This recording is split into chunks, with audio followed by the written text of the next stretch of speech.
Alright guys, snow is on the ground, but that's no time to stop with the mods. The RTR build we'll be continuing today. Got in the Unicorn just 2 days ago. It will be this rear license plate surround. This area here we'll be getting the highly sought after, coveted air duct license plate surround. When you have smooth surfaces here across the whole rear end, and then you get this area here, a lot of people complain about these rigid lines. They really have no place on the back end of the S197. This air duct surround license plate will cover that issue, and I'll get to the install now. Basically, I'm going to remove the license plate, then remove the license plate light frame bracket, pop out this license plate surround, which is just held in by clips. Alright, with the plate off, this top portion here simply pulls back with some clips, 3 clips, and it's removed, exposing the license plate lights. I will put a hook screwdriver in here, see if we can pull this whole license plate surround out. Okay, so I did find a walnut buried inside the license surround. Also, you can see it's very dirty. I'll take the opportunity to clean around here. And yes, you notice these broken clips. I did end up breaking the piece. The OEM piece will just be discarded anyhow. It was a real tough pull, pulling from those 2 holes from the license plate. I actually drilled the other 2 out, and that was no further successful. Be it that it's cold outside, hence the snow, actually made it kind of brittle, therefore resulting in this. Not to worry though, the new one, I'll cut out these pieces here. As per the instructions, the new one should settle in and snap into these push clips. I'll have to remove this and this. Okay, I did end up breaking this little piece across here. Won't be any issue. As well, you will notice inside here will be a good opportunity to take the time, maybe rust check along in this rail on the bumper. Also, you will note, they don't really tell you in the instructions, but care for the corners.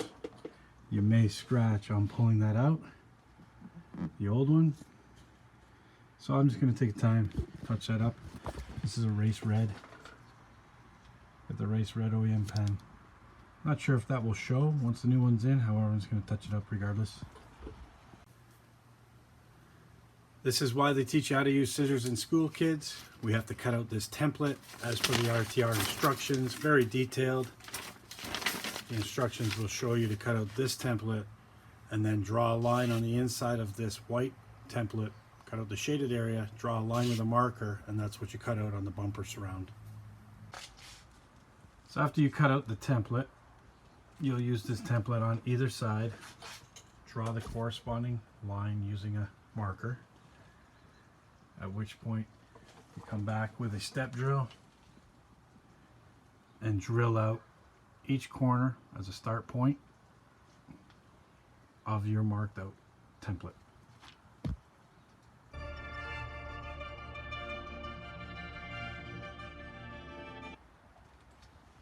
Okay, there it is after the 4 holes are drilled to allow for access for a cutting tool.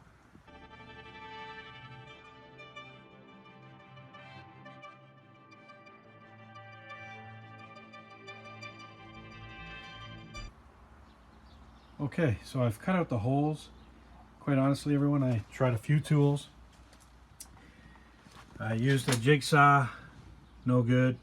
Saw blade bounced. Would end up popping out and would just bang. Try to cut off wheel on a grinder, also too tight to get in there. But by far, guys, probably my most favorite tool now, this item here. It's just a drywall cutter actually, but worked fantastic on this. It was amazing. Now time to clean up.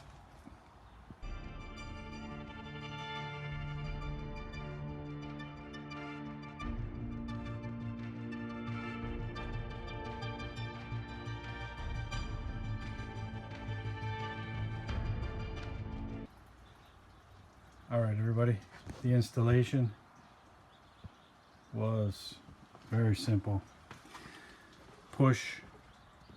Basically push into all the connectors. Now you'll notice I have to drill a small hole in both of those just to accept the screw. Then the installation will be complete. An amazing finish product. I did speak to RTR prior to this product being sold out on getting personally released an order of 200. Okay, everybody, the hardest part of that installation was simply getting the old license plate surround out. All in all, this is a quality part, quality, amazing looking finish, fit great. I should have had this years ago. All cars should have that. No wonder they call it the unicorn. Like, share, and subscribe. Leave a comment on what you think.